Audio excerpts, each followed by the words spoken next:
بہت عرصہ پہلے کی بات ہے، کوئی 20 سال پہلے کی بات ہے.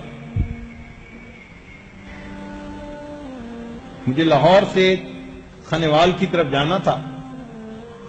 ڈرائیور کو میں نے کہا کہ بھائی تم رات کو نیند پوری کر لینا تاکہ صبح فریش ہو کے ڈرائیو کرنا.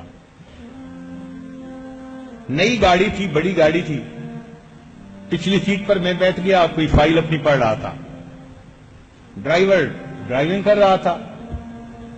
ملتان روڈ ویسے ہی اس وقت کافی کھلی تھی، گاڑی بھی تیز چلا رہا تھا. اچانک اس نے ایک جگہ بریک لگائی اور مجھے ایسے لگا جیسے گاڑی کسی چیز سے ٹکرائی، مگر بچ گئے. میں نے پوچھا کیا ہوا؟ کہنے لگے وہ سر وہ ایک کتا آگے آ گیا تھا، میں نے بڑی بچانے کی کوشش کی مگر وہ لگ گیا. میں نے کہا مجھے لگتا ہے کہ تم نے رات کو نیند پوری نہیں کی، اور گرمی کے موسم میں صبح صبح نیند بھی خوب آتی ہے. کہ نہیں میں تو جی رات کو سویا تھا، میں ٹھیک ہوں.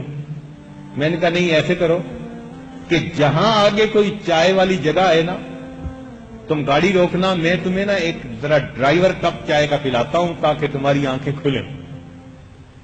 چپ ہو گیا. لو جی 35 کلومیٹر وہ گاڑی چلاتا رہا، بھگاتا رہا 120 کلومیٹر پہ.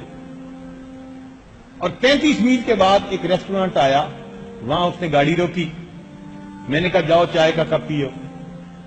پھر میرے دن میں خیال آیا بھائی بالکل نئی گاڑی ہے، پتہ نہیں اس پہ کیا چیز لگی، ڈینٹ پڑا، کتنا نقصان، دیکھوں تو صحیح. تو میں باہر نکلا اور آگے کی طرف آ کر جب میں نے دیکھا تو حیران ہو گیا کہ گاڑی کے آگے کا جو بمپر تھا اس کے اوپر ایک کتا یوں بیٹھا ہوا تھا. اب میں سوچنے لگا کہ یہ کیسے بیٹھا ہے. تو پھر میرے ذہن نے سوچا کہ ادھر ڈرائیور نے بریک لگائی اور ادھر کتے نے چھلانگ لگائی، تو وہ بالکل بمپر کے اوپر آ کر لگا ہوگا اور وہی وہ بیٹھ گیا، اور گاڑی چونکہ چل رہی تھی تو وہ پکڑا رہا. اب 35 کلومیٹر کے بعد آ کر گاڑی رکی. اب جب اس نے دیکھا مجھے کہ کوئی بندہ قریب آ رہا ہے تو وہ بمپر سے نیچے اترا، اور اس ہوٹل والے نے رات کے کھانے کی بچی ہڈیاں وہاں ڈھیر لگایا ہوا تھا اور اس نے ہڈیاں کھانی شروع کر دی.